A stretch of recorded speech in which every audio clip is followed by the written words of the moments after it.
مذاکرات کی بات ہو رہی ہے، جیسے میں نے اپنے آغاز میں انٹروڈکشن میں بھی کہا کہ مذاکرات تب سود مند ہوتے ہیں جب دونوں جانب سے کچھ لچک دکھائی جائے، لیکن فی الحال ابھی ہمیں دونوں اینڈ سے فلیکسیبلٹی نظر نہیں آ رہی ہے۔ معاملات کس طرح سے آگے بڑھتے ہوئے آپ کو نظر آ رہے ہیں؟ میرے خیال میں جویریہ دونوں سائیڈز کچھ فیصلوں کا انتظار کر رہی ہیں۔ اچھا، جس میں ایک تو جو آج کل سپریم کورٹ میں ہیئرنگ چل بھی رہی ہے ملٹری کورٹ کے ٹرائل کے حوالے سے، اس کے علاوہ جو ایک کورٹ مارشل ہونا ہے اس کے حوالے سے، اور ایک پھر وہ 190 ملین پاؤنڈز کا کیس۔ پیپلز پارٹی اور نون لیگ جو ہیں وہ اس وقت یہ نہیں چاہتے کہ ہم کوئی ایسی کنسیشن دے دیں پی ٹی آئی کو جب بالکل چیزیں سر پہ کھڑی ہوئی ہیں جہاں پہ ایک میجر بلو ہو سکتا ہے ٹو بانی پی ٹی آئی، اس لیے وہ ڈریگ کر رہے ہیں چیزوں کو مختلف طریقوں سے۔ رانا ثناء اللہ کی سٹیٹمنٹس کچھ اور کہتی ہیں، وہ اچھے میڈییٹر کا رول پلے کر رہے ہیں ان دا وے کہ پازیٹیو بھی بات کرتے ہیں لیکن جب ضرورت پڑتی ہے تو نیگیٹو بھی کر دیتے ہیں۔ عرفان صدیقی ہیں، وہ ٹوٹل بیلسٹک اٹیکس کرتے ہیں۔ وزیر دفاع خواجہ آصف وہ تو بالکل ہی کہتے ہیں I am against it. Shehbaz Sharif خاموش ہیں، کسی وقت کچھ ہلکا سا ٹچ دے دیتے ہیں، اور ایاز صادق کہتے ہیں میرا آفس حاضر ہے۔ یہ سیناریو ہے۔ کوئی ایک بھی ایسا مجھے لیڈر نہیں نظر آ رہا جو کہہ رہا ہو کہ میں لیڈ کروں گا اور میں ہر حال میں چاہتا ہوں کہ پاکستان میں کوئی اسٹیبلٹی آئے۔ پیپلز پارٹی تو بالکل خاموش ہے۔ سو یہ تو ہو گئی گورنمنٹ کی بات۔ پی ٹی آئی کو آپ دیکھیں تو P T I 1 step forward 2 steps back کرتی ہے۔ اب آج بانی پی ٹی آئی سے ملاقات کا دن تھا، اتنے دنوں سے ایک عذاب کھڑا ہوا تھا کہ ہمیں ملاقات کی اجازت دیں اجازت دیں، آج وہاں کوئی نہیں گیا، صرف ان کے وکیل فیصل چودھری وہاں پہنچے ہوئے تھے۔ اور ویسے اڈیالہ کے باہر ہر وقت ایک مجمع لگا رہتا ہے، جس دن ملاقات ایلوکیٹڈ تھی جو دن، اس دن کوئی نہیں پہنچا۔ اس کے علاوہ شیر افضل مروت کچھ کہہ رہے ہیں، وہ کہہ رہے ہیں کہ ٹوٹل انسٹرکشنز ہیں بانی پی ٹی آئی کی طرف سے کہ وہ جو کہتے ہیں لکھ کے دے دیں، اور اگر میرے سے ملاقات نہیں بھی ہوتی تو بھی پروسیڈ، لیکن ادھر ان کے جو لیڈرشپ ہے پی ٹی آئی کی وہ کچھ اور کرتی نظر آ رہی ہے۔ تو اٹ سیمز کہیں نہ کہیں ہر کوئی ایک ڈفرینٹ پولیٹیکل مائنڈ سیٹ کے ساتھ آگے چل رہا ہے، جس میں گورنمنٹ بالکل کلیئر ہے کہ کوئی سپیس نہیں دینی پی ٹی آئی کو، اور پی ٹی آئی کے جو بانی ہیں وہ چاہتے ہیں سپیس کریٹ کرنا، لیکن ان کی لیڈرشپ مجھے نہیں پتا کہ کیا رول پلے کر رہی ہے۔ ٹھیک ہے زنیرہ، آپ کا پوائنٹ آ گیا۔ عادل صاحب، زنیرہ نے جس طرح سے اشارہ کیا کہ کچھ انتظار کیا جا رہا ہے، اگر انتظار کرنا ہی تھا تو پھر جو مذاکرات کے لیے ٹیبل پہ آ کے بیٹھ گئے ہیں، کیا وہ کسی دباؤ کی وجہ سے ٹیبل پہ بیٹھی ہے حکومت؟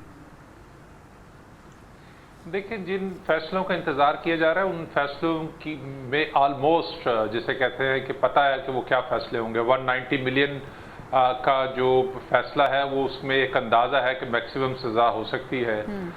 جو دوسرا کورٹ مارشل ہے اس میں بھی اندازہ ہے کہ میکسیمم سزا اس کورٹ مارشل میں بھی ہو سکتی ہے، اور رہ گیا صرف جو سپریم کورٹ آف پاکستان کا جو فیصلہ ہے اس میں بھی ریمارک سے تو اندازہ نہیں لگایا جا سکتا، لیکن فیصلے میں یقینی طور پر جو دوسرے جو ایک فریق ہے اس کے خواہشات کے مطابق ہو سکتا ہے کہ فیصلہ آ جائے، جس کی وجہ سے یہ معاملہ اتنا سارا کچھ عدلیہ کے اندر تبدیل ہوا اور پھر ایک آئینی بینچ کی شکل میں معاملات کو آگے بڑھانے کی کوشش کی گئی۔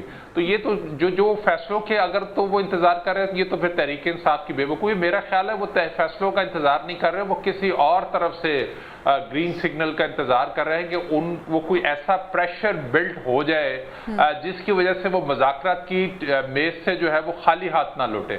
اور وہ یقینی طور پر وہ ایک انٹرنیشنل سینیریو بھی ہو سکتا ہے، کوئی انٹرنل موومنٹس بھی ہیں جو چل رہی ہیں، کچھ ملاقاتیں جو ہے ماضی قریب میں ہوئی بھی ہیں جس کے اندر کچھ چیزوں کو طے کرنے کی کوشش کی گئی، لیکن اس میں جو سب سے بڑی چیز ہے وہ ہے تحریک انصاف کے بانی کا رویہ، جو ان کے موڈ سوئنگز ہیں تحریک انصاف کے اندر۔ بانی آج کچھ کہتے ہیں، کل کچھ کہتے ہیں، اور گھنٹوں میں ان کے جو ہے موڈز بدلتے ہیں، جس کی وجہ سے یہ سارے پرابلمز جو ہے وہ ہو رہے ہیں۔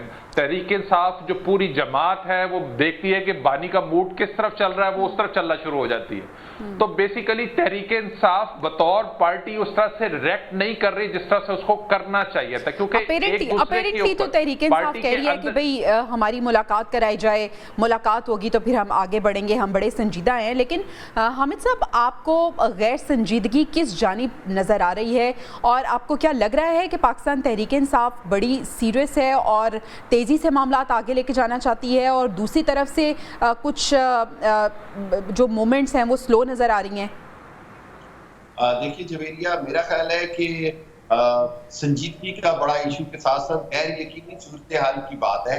دونوں فریقین کو یقین نہیں ہے کہ وہ کسی بھی ایسے نتیجے پر پہنچ سکتے ہیں جس کے تحت کوئی مذاکرات کی کامیابی ہو. دیکھیے دنیا پوری میں جب بھی دو فریقین کے درمیان مذاکرات ہوتے ہیں تو اس کے اندر جو سب سے اہم اصول ہوتا ہے وہ ہوتا ہے کہ آپ کے اندر فلیکسیبلٹی کتنی ہے. دونوں فریقین میں کہیں نہ کہیں لچک ہونا بڑا ضروری ہوتا ہے. اگر دونوں اپنا ایک سٹانس رکھ کے چلتے ہیں اور اس کے اندر کوئی لچک نہیں کرتے ہیں اور تیسرا کوئی فریق بھی نہیں بیٹھتا جو ان کے اندر بریجنگ کا رول ادا کر سکے تو کوئی بھی مذاکرات کامیاب نہیں ہو سکتے. کچھ لو اور کچھ دو کے بغیر مذاکرات کامیاب نہیں ہوتے ہیں. جہاں پی ٹی آئی مطالبات رکھ کے بیٹھی ہوئی ہے کہ جی خان صاحب کی رہائی ہونی چاہیے، جوڈیشل کمیشن بننا چاہیے الیکشن کمیشن کے حوالے سے، وہیں پر ان کو بھی یہ سمجھنا ہوگا کہ اگر اس میں سے کوئی ایک آدھ مطالبہ بھی قبول ہوتا ہے تو مذاکرات کو کامیاب گنا جائے.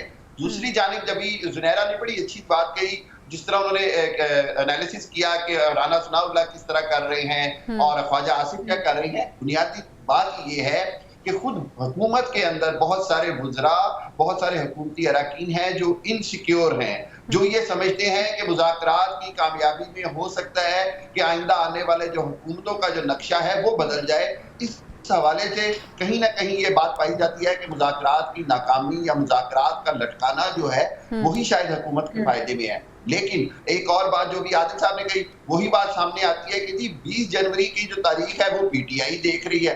سو گویا کہ یہ جو ابھی مذاکرات اتنے کنفیوژن کا شکار ہیں، دونوں پارٹیز کچھ نہ کچھ دیکھ رہی ہیں. زنیرہ، سوال یہ بھی ہے کہ جو دونوں مذاکراتی کمیٹیاں بنی ہیں کیا وہ دونوں با اختیار ہیں؟ اور پاکستان تحریک انصاف کے حوالے سے تو یہ بات ہے کہ وہاں پہ دھڑے بندی موجود ہے اور کچھ گروپس بنے ہوئے ہیں، لیکن کل جاوید لطیف صاحب نے بھی گفتگو کی ہے، وہ بڑے خائف نظر آ رہے تھے. وہ کہتے کہ دباؤ کے تحت حکومت جو ہے وہ مذاکرات کر رہی ہے.